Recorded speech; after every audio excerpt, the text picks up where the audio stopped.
We have a house. We're homeowners. That's like, we got that checked off. Hi, welcome in.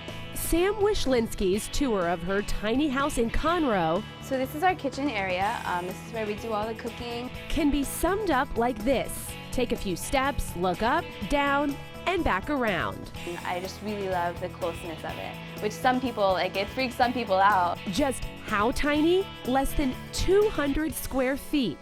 Every single square foot gets used. There's a tiny couch, a tiny fridge, and a tiny table. Over here we have our bathroom / closet. And up above is 5-year-old Eliza's room. You have 3 people living in there. Yep. Do things get a little messy?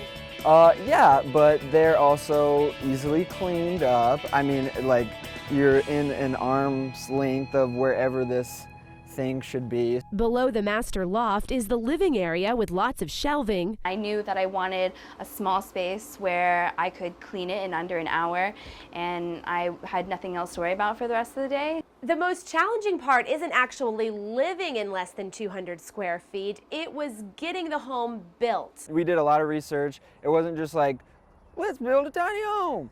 They started with a custom trailer, did a lot of online research, and scoured Craigslist for siding, doors, and windows. That's where you need to start if you are interested in like actually building your own tiny home.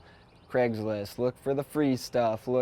People just give away great deals. The couple estimates they built their tiny home for just $10,000. I mean, we had no experience building a house, and we are only 23. Sam and Brandon are hardly alone.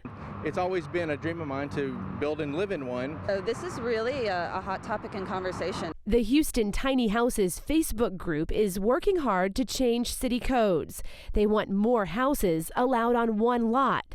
That's something we'd eventually like to see change because we'd like to have more little houses on that lot so it becomes a larger community. They have their eyes on Japhet Creek It's a beautiful wooded area inside the city limits.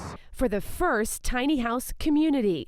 Affordability, sustainability, and community connection, because when you live in a tiny home, you only have what you need, and so anything else you need brings you out of your house. It brings you into nature, and it brings you in connection with your community. Sam and Brandon realize this kind of living isn't for everyone, but want people to know they have the choice to own a home and not worry about a mortgage. I think that it does a lot for our family because we're very, very close. And what happens when your daughter says, Daddy, I want my own space? Exactly. No, she gets her own space. We build her own little tiny thing in the back, and I mean, that's cool. At Brandon and Sam's tiny house in Montgomery County, I'm Sally McDonald, Fox 26 News.